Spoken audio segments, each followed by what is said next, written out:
Well, thanks very much indeed. Welcome to the show. I am Jim Ferguson, and I've got a good guest, a good friend of mine. His name is Mika Vauhkala, all the way from Finland. Mika, it's great to see you again. You're looking well. How are you? Good. Summer coming and sun is shining outside, so it feels like you're waking up again. Good to see you Yeah, again. We were talking a few months back, first time.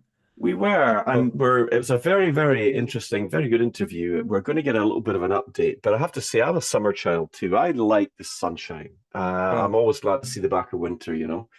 Um, But Finland's a good place. Now, I haven't been to Finland, I've got to say. It's but one of the things that I would like to do is go and visit there, maybe come and see you at some point. And I might be doing that sooner than you think because you're going through a bit of a battle, a bit of a legal battle. But before we actually get into that, just very briefly remind everybody what led to that. What caused that to happen, Mika? yeah. So as you see on the back of me is this case COVID Pass Battle for Basic Human Rights, and COVID Pass was in 50 countries during COVID times and in Finland as well.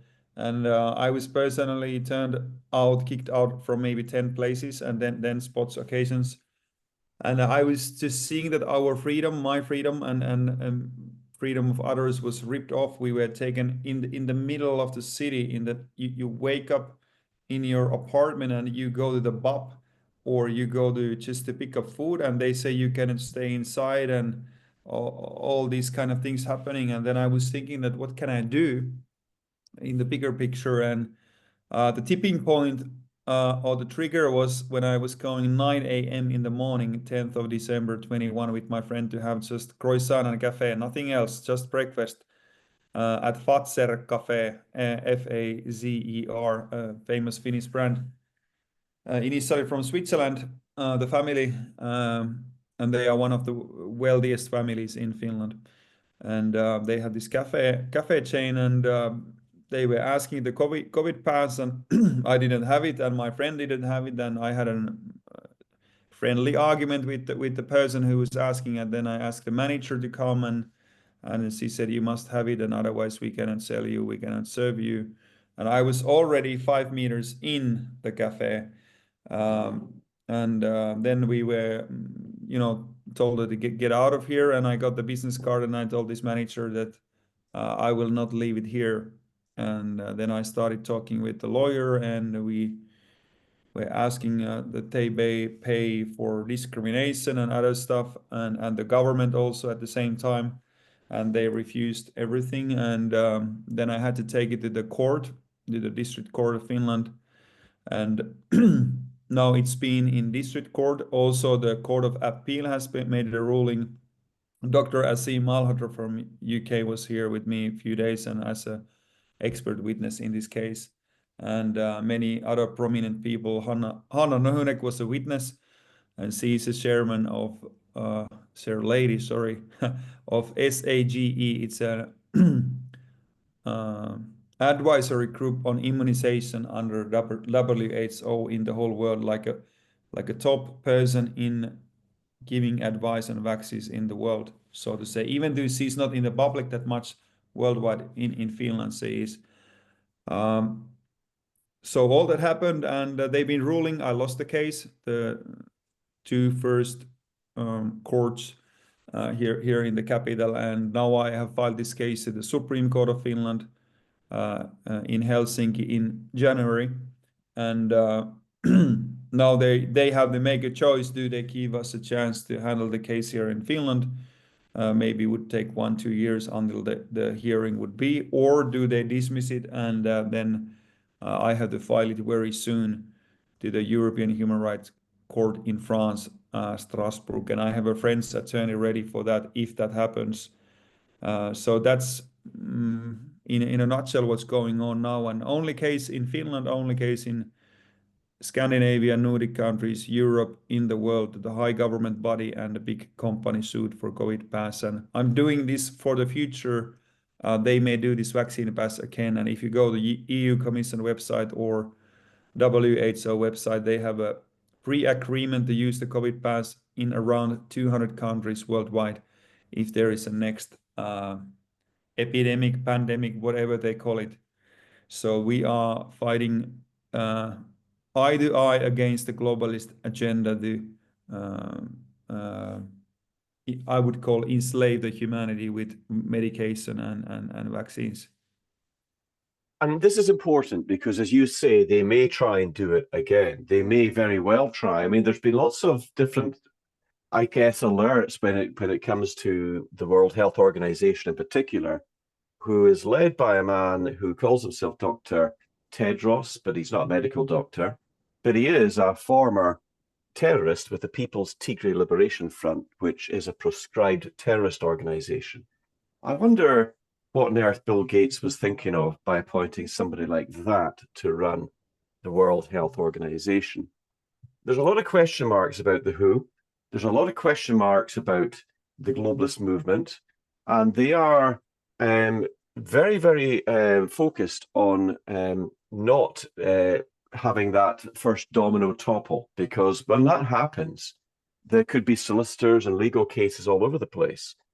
And this isn't just a personal fight for you. You're doing this on behalf of not just the people in Finland, but the people in Europe, the people in Canada, the people in the UK, the people in the United States, all over the world. Because if this can happen to you by Pfizer, Fazer, I don't know if I'm pronouncing. How do you say? Is it? It's not Pfizer, as in the Moderna type thing. It's Fazer.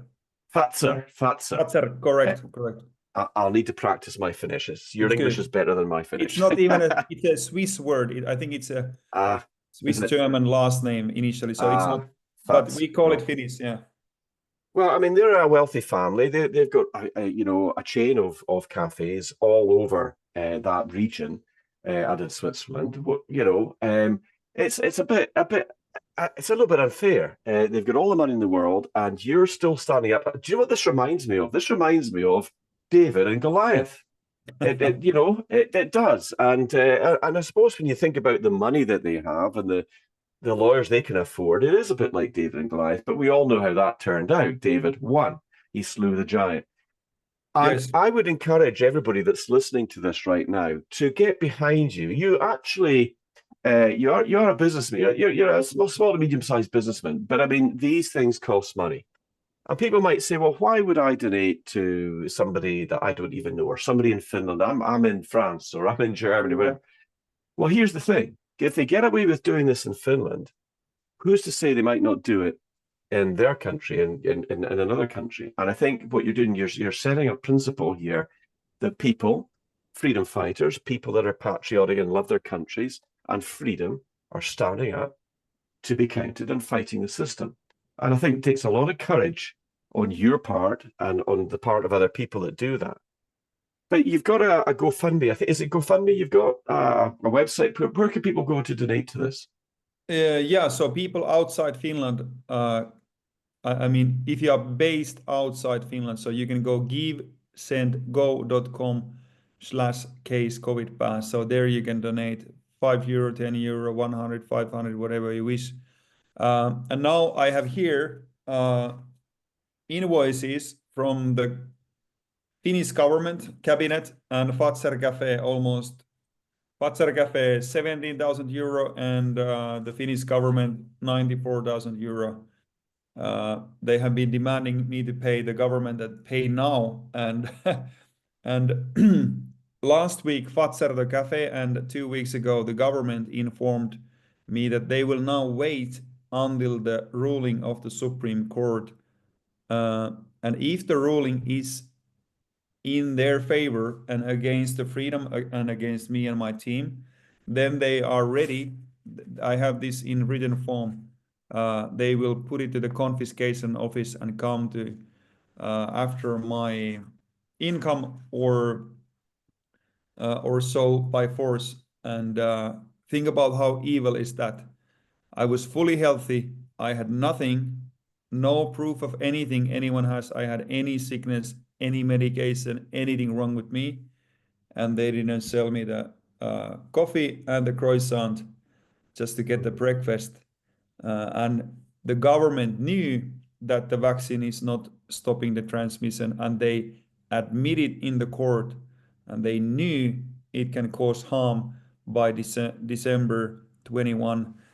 And they knew that the PCR test is not made for diagnosis. And why should I pay 200, 100 euro for stick up my nose test just to have my human rights working?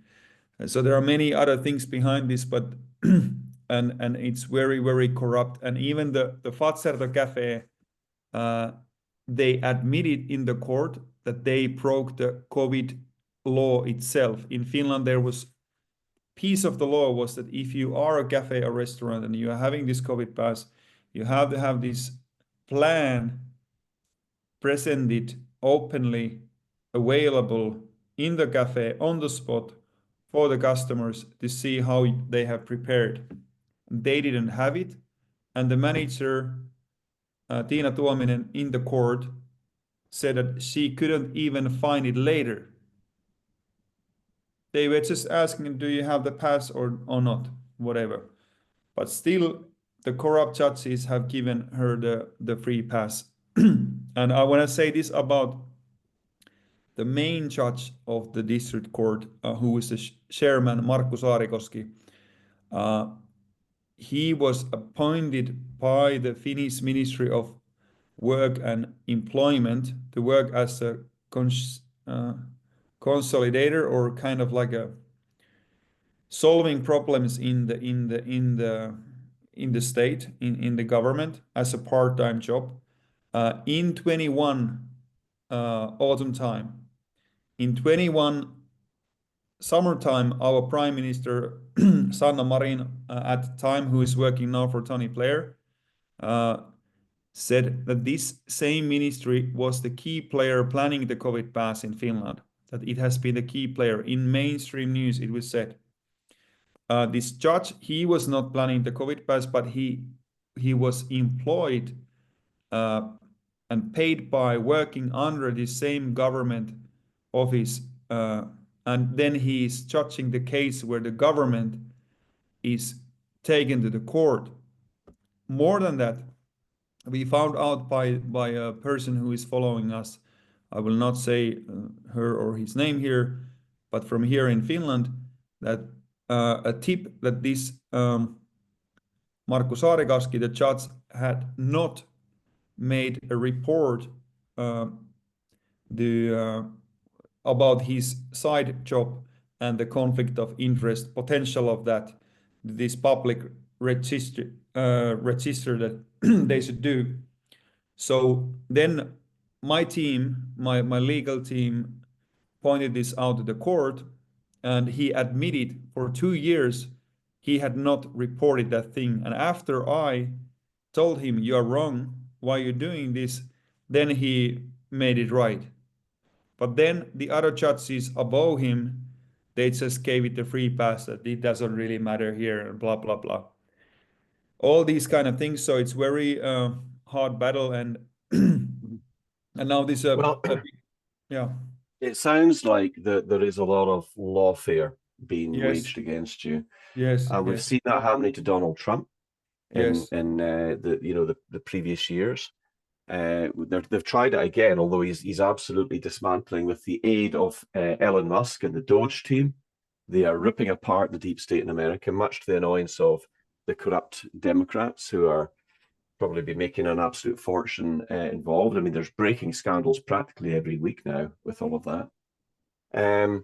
But even just for ordinary people to get behind this and give you a little bit of support, even if it's only €1 or €5 or £5 or $5, collectively, it wouldn't take that much to give you that war chest that you need to fight this battle. Remember, it's not just about you, Mika, it's about everybody that's involved, because if they do declare another pandemic, it's going to be international, it's going to be global again. And when you've got these kind of rulings and these kind of, I would almost say, a degree of corruption involved with the judiciary here. I mean, why are they letting people that had a conflict of interest away with it? Well, because they're all part and parcel of the same thing. They're probably globalists, and they're probably paid, and they're probably getting backhanders. Now, it's me that's saying that, not you, but I'm entitled to my opinion, the same as everybody else. And what it sounds like, Mika, to me is they're desperate to stop you, because if you win your case, that's going to blow the door open to It's everybody gonna else. blow So everything up. It will be like a nuclear bomb correct. for freedom, Correct. because Yeah. then everybody will know that they were misled, they were deceived, they were screwed, they Yeah. were lied on, and everything was based on the lie. Even though judicially, legally, this battle is me getting the Fazer Cafe in December 21. But as an example, it will blow the window open Mm. in Europe, in Finland, around the world. It will, and I think that's why they're so desperate to stop you. That's why they're throwing all these things like confiscation orders at you, and if you lose, you're going to be. This is all intimidation. This is all fear. This is all the kind of things. But they're doing it to the wrong person, because you're a pretty brave guy. I've actually met you personally several times. I think in the Netherlands and then again in Geneva, Switzerland. Only once And we was it only met once in we met? Geneva, Switzerland. Yes, Was it? not the It was Geneva. That's right. You made such an impression. I thought I'd met you twice there, Mika. I don't know. I don't know, Ah, must be. Fergie. I don't know. Well, the thing is, we were having a laugh before we went to record about the pronunciation of your last name, and of course, me being a Scottish Highlander doesn't quite speak the Finnish slang so well, but it's all good. But here's the thing, you're taking that battle to court. Now you've got a French attorney that's been appointed. Yes. Um, what are they sort of thinking about this at the moment? And if you can discuss that part of it, if not, it's perfectly all right. I understand there might be things that you wouldn't want to necessarily reveal or to play your hand, knowing that they might see this. So, what can you tell us though that's not going to affect the case or not going to affect your own point of view? Yeah, I can say this. So her name is Virginie de Araujo Reccia. This is the best I can pronounce it. So she's a French attorney for 20 years of Paris Bar Association, and she didn't take the COVID vaccine. She didn't have the COVID pass, and she's been fighting for freedom. Being vocal about many things, not only the COVID stuff. And she's been successful. Even now, she has 2 cases accepted, which are filed by her in at the European Human Rights Court. They are not, I think, COVID related, but because the European Human Rights Court only accepts 1 out of 200. So Ah, it's a 0.5% mathematical odds that if you file a case that they will receive. But she's French, she lives in France, and the court is in France if needed. And now in Geneva, actually, I was talking with Astrid Stuckelberger, who has been writing this PCR test statement to the Finnish court, and she gave me the details, the contacted the Virginie, and so, and at the Case COVID Pass YouTube channel, there is a 1 hour interview where I'm with her, and Jim, we could maybe see if she could come to be your guest sometime mm, here. Would be nice. yeah, Just I'd an be idea. happy to interview anybody that's helping you, whether they're professional witnesses, whether they're part of your legal team, because I think people need to know about this. What Yes. happened to you was completely unjustified. Now, even more so now, when we look back to the situation with these vaccines, they certainly weren't effective, and they certainly weren't safe. So the whole narrative about safe and effective and wearing masks was completely ridiculous. And Yes. there are many top virologists, epidemiologists, doctors, experts that are saying that and have been saying it actually for a long time. So Yes. this was actually about control. This was about controlling people, making people submit to the system, using fear, bullying, and intimidation. But you Yes. weren't having it. You stood your ground. And I've got to say, I really do applaud you for that. It takes a lot of courage to fight back against overwhelming odds, but you can do it. Remember David and Goliath, you can win. You need to be focused on that. But it's Mm. nice to think that people might actually support you in this internationally, globally, from around the Mm. world. There are probably a lot of very wealthy people. Well, Yes. there are a lot of very wealthy people that happen to watch my show. There's also a lot of very ordinary people like us that watch the Yes. show as well. But you Yes. never know, somebody with a kind heart, somebody that is feeling generous and believes in what you're doing, might just actually give you a little bit more than $5 or €5 or £5. They might actually give you a little bit more than that. And I would Yes. hope that they would, if it's in their position, if they're able to do it.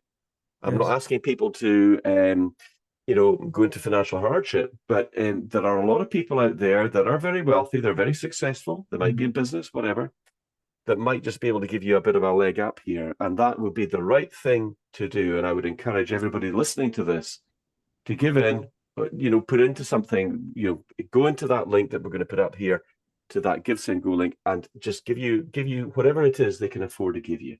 And even Yeah. if it's a small amount collectively, that could really help you. Yes. Thank you. But this is Jim, that. There you go. can I say a little more on the French attorney? So, Of course.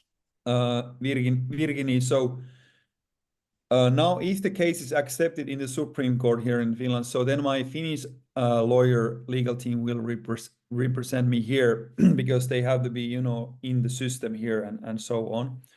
But now if the Supreme Court is ruling against me, so Virginie will help in two things.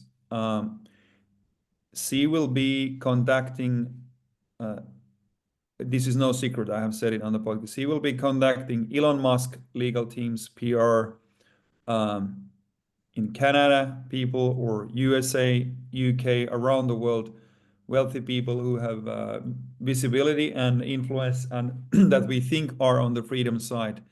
And we will really directly just ask to give us publicity for the case, only case in the world, and then give financial help with these insane bills if they come with the confiscation office, and the fund also the European Human Rights Court filing, which will also cost money.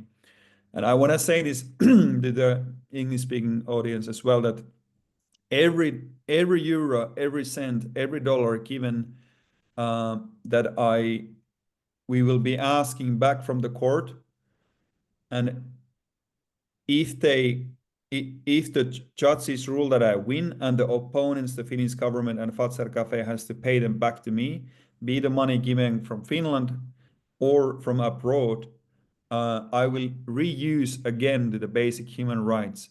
So any money you donate, if I win, as I believe I will win, I will not use it on myself. So I want everybody to notice that you are giving into the freedom fight for a long term, not only this fight. And also in Finland, we are only asking 20,000 euro from the government and Fazer as a compensation to me about this thing. It's not like USA, you can ask 10 million. This one lady won 12 million in not taking the vaccine in against her employer. So also that money I have pledged to give away. If it's on the top of 20,000 we ask from the European Human Rights Court, so that money I will keep with good conscience. So I think everybody is okay with that. It's so big risk. Well, and then she will be filing the European Human Rights Court and helping with this funding side. And then I want to say this very clearly to everybody, but if this news breaks out, and I think with Jim we will do a show that Supreme Court has ruled against me if it happens, so then I will ask people really to help donating and spreading the word out, spreading the video out as far as you can and the many publications as we can. And we do everything we can. Right now, there is only 3,000 euro left to pay off my Finnish team, which the costs for now have been almost 80,000 euro. I have paid Switzerland, UK, Finland, my lawyer. The judges even ruled against my lawyer in Finland. He had to pay 20,000 euro. They punished him like this is insane. They are really scared we win this case at the end. But right now it's only 3,000 open there, and we wait for the Supreme Court decision. If it's in my favor, so then there is no hurry with these bills, even though there is like a 1,000 euro interest every month now going, 1,000 euro a month. But yeah, I believe we will win this case, and it's a big fight, and yeah, just it's going fun. back to the It's point. fun at the same time. It's really fun, like play it all in. Like it's like you are free fall from the airplane, and it's very fun at the same time. Well, the thing is, I mean, you mentioned the fact about your solicitor that was working for you before. They tried to bully and intimidate him into not taking on your case. That's how worried these people are about the potential of the bad publicity and losing, Yes. because it would snowball. And this is the point that what people need that are watching this need to understand. This is potentially explosive if you win your case. It could Yes. blow the whole thing wide apart, and it would give future protections to any kind of nonsense like this that the governments or these sort of private corporations might try and impose again. It's time to draw a line in the sand, isn't it? But of course, there's a lot going on. There is a lot going on, Mika, in other countries as well. Now, Romania, of course, is under huge pressure right now. Kalin Georgescu, the populist candidate there, the people's choice, they used lawfare against him to prevent him going forward with the presidential elections. But thankfully, George Simeon has stood up. He's a member of the Romanian parliament, and he's making a very, very big impression, not just in Romania, but actually around the world as well. And he's battling to become the president of Romania. Now, of course, we saw some very dark things happening in Romania during the COVID lockdowns as well. There was troops on the streets with guns, with firearms. They were putting people into intensive care units, and they were chaining them to their beds so that they couldn't get out, so that they couldn't escape what was being done to them. And many loved ones saw their family members being brought into the hospital and leaving in black body bags or bin liners, actually, this is, I think, what they were. So there's some dark things all connected into all of this. So what you're doing with your fight for freedom and for accountability is connected to many countries some of which saw horrific things happening. I spoke to an investigative journalist from Romania called Josefina Pascal. She blew the lid on a lot of this stuff. It was a very, very powerful interview. And we don't want to see that kind of situation arising again. So taking that principled stand and fighting and supporting the people who are in that fight, like you, is incredibly important for everybody else, because it takes a huge amount of effort, determination, and willpower to stay the course. What do you think? I mean, when you talked about Elon Musk, for example, I can tell you may not know this, but he does actually watch this show. And I know that he does because he's reposted some of the articles that I've put out. So there is a possibility he might actually see this interview with you and I. If Elon Musk tunes into this, what would you say to him? Well, I can say right now, Elon, to you that if I need to launch this international campaign to help me out and fight forward, I would be very happy to have you on board, having your name, your finger, your pocket in this historic fight for freedom for Europe and the world, as this is the only case in the world of such caliber as this going on. So that would be very wonderful, and we can turn the tide in Europe. We can turn the tide in the world, that next time they do not do this again. And also I want to say this, that Elon, that I read from your tweets on X that you suffered right away after the second COVID shot or the booster, something like this, that you had a massive chest pain and you were almost getting to the hospital. So your liberty, your freedom to travel around the world, I guess, I assume, were limited, restricted if you didn't take these vaccines or the PCR test or the combination of this, how it goes. So I'm 1,000,000% sure you don't ever wanna experience the same thing again.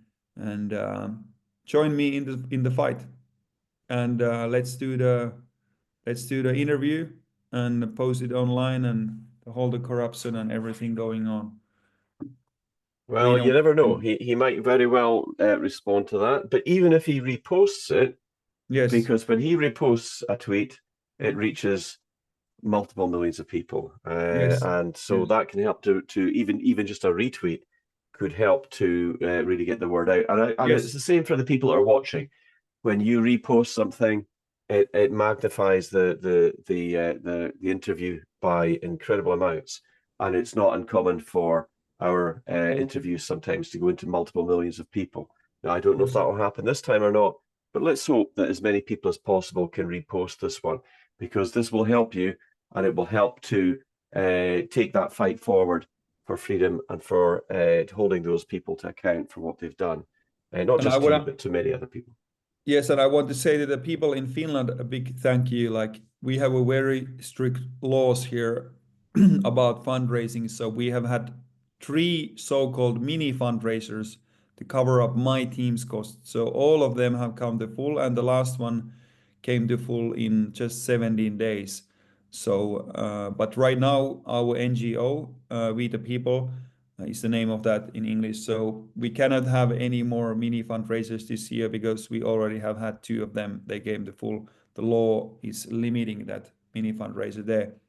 But really big thank you in Finland to everybody. And there is a list of names, a long list of names on the bank accounts. I don't know, only a handful of few of you I have never met. There are older people, there are maybe even some unemployed people, I don't know, people from many backgrounds. And I have said, if you can give €5, whatever, in this fight, give, but don't put yourself into any kind of burden by giving, but just standing up. And many pensioners are calling me and texting me, and it's many people from different folks are following, and it's very moving at the same time.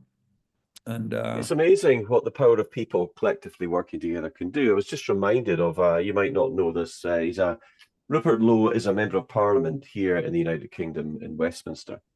And I won't go into all the story about Mika, but there was the rape gang scandal in English cities going back over several decades. It's a big scandal. The Labour government are doing everything they can to cover it up because I think a lot of these people are connected to them in many ways. And I think what Rupert Lowe has done is amazing, because he put a call out. He said, look, I'm a member of Parliament. I'm going to hold a national inquiry, even if this Labour government won't do it. But I'll need your help. And within literally an incredibly short space of time, the very generous Brits donated money to this particular cause to hold a national inquiry. And I think it's approached 500,000 so far. So it just yes. goes to show the collective power of people. Now, I would imagine there would be probably very wealthy people maybe gave a lot of money to it, but there would have also been a lot of people that gave what they could. You know, they gave what they could afford to give. And that's the key to this. Just giving what you can afford, because you're in the thick of it and you're fighting the good fight and you are not backing down. You're going to go for this. And of course, if you win, and there's a high possibility that you might, it's going to blow this whole globalist thing right apart, and they'll be stopped from ever trying to do something so draconian. Yeah, and even though this is like a civil action lawsuit, this is not a criminal case against the government and Fazer Cafe, because the criminal part would have been way more lengthy and unlikely, because the police is also corrupt here. My friend made an inquiry to the Central Police of Finland and study what is in the vaccines to the Finnish Central Police, and they didn't know anything, and all these kind of things. But yeah, and it is when we now suing them for the COVID pass, we are hitting the eye of the bull right there, because that was the symbol of freedom. That was the tool of freedom. That was the tool of back to normal. And Klaus Schwab, WEF ex-chairman, was saying that until everybody is vaccinated, nobody is safe. And Bill Gates was wishing to vaccinate the whole world and all that stuff. And this application was the symbol of that. So we're hitting right there with this thing. I think you're over the target. Of course, when you're over the target, that's when the flak is at its most intense. And I think you are. I think that they're worried. That's why they attacked your previous attorney, to try to frighten him into not representing you. And I think that when you see things like that, they're showing their hand. They're worried. They're worried about what might be found out. They're worried. And that's all the more reason when you've got them on the run, as it were, you press forward with the attack. But you need resources. You need a little bit of help financially to get to you to where it needs to go. So once again, I very much hope that people will be generous and will give a little bit of cash to you. Yeah, Let's talk about Jim, can I say this? That think about, have you personally ever heard of any company in the world, UK, Europe, US, wherever, that a customer is coming to buy something, it's fully healthy, and then there comes the dispute to the court, and then this company is a €1 billion company and they still want to invoice 17,000 euro for their legal fees, defending the thing that their want-to-be customer was kicked out by them. Have you ever heard about such a company? well, no, and it just goes to show how complicit they all are, and how pretty mean and wicked these people actually are. So it says everything you need to know about them. Yes, yes, But yes. yeah, absolutely, absolutely. But things are changing. There is things changing. We've got Robert Kennedy now, RFK's in to head up the health service in America. He's part of Donald Trump's administration now. The uncovering of a lot of fraud, a lot of corruption is ongoing. There was a lot of globalist entities like the World Economic Forum, like Bill Gates, like George Soros, that were getting hundreds of millions, probably billions if you add it all up together, to use against freedom and to use against national sovereign governments like Viktor Orban in Hungary and others. And in fact, George Soros and his NGOs are coming under much, much greater scrutiny now. There is a bit of I think it's just a rumor at this point, but Elon Musk recently tweeted about his, the Tesla dealerships being put under pressure by these far left agitators and paid protesters. And he was talking about there's no point going after the activists so much. Yes, of course, if they do something and they break the law, we're going to throw the book at them. But he's talking about the generals. He's talking about the Bill Gates. He's talking about the George Soroses. He's talking about the Clintons. He's talking about these people that fund to the tunes of hundreds of millions of dollars or euros to cause destabilization. Do you think that what Trump is doing in America has enough appeal to almost form a bit of a movement internationally where people that support him, people that appreciate his administration and do what they're doing, would want to see that kind of scrutiny? For example, can you imagine if there was a situation where scrutiny was applied to the Finnish government, where they're spending their money, who gets what? What do you think would happen if the books were opened in Finland and everybody, like a member of the Doge team in there, what do you think they might uncover? Any ideas? It may cover a lot of things. Finland the leadership is sold out to the globalist agenda 100%. But let me tell you, Finland joined NATO roughly 2 years ago. I would support Finland being neutral. But then if you read the international news when our president, they said, hey, the will of the people changed. Okay. The thing is, this is in the Finnish news. There is a company called Kantar. It's an international media company, and they make these surveys, these interviews with people like, what do you think about this? What do you think about that? And they were interviewing, I remember, 1,000 people in Finland about NATO, Finland joining NATO. They didn't, they haven't published like the more detailed specific data of that interview, but based on that, the Finnish government and the media said, hey, the population is now ready for NATO. There was no real debate. There was no real thing. And US aid, this money from US, I think I saw this news in the Finnish on the Finnish X. Kantar, this media company, was getting this USA aid money.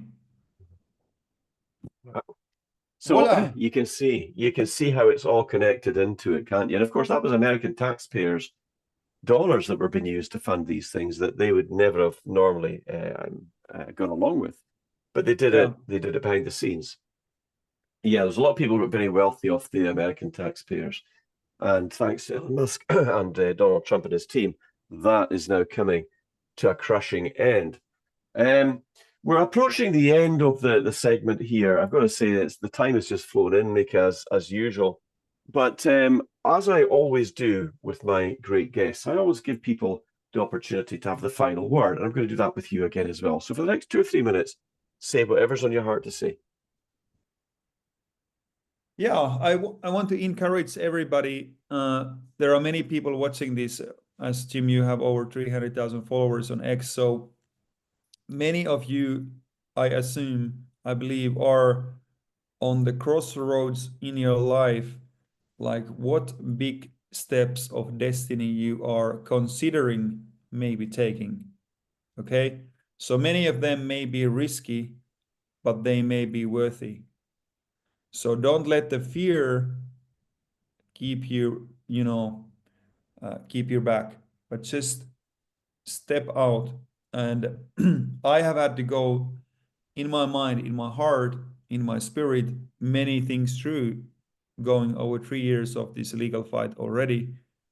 There are moments I have felt burdened, tired, and I have really felt the pressure as well. There are moments of those. But I still just keep on going forward, and there is power coming. For me, it's Jesus Christ, the Lord.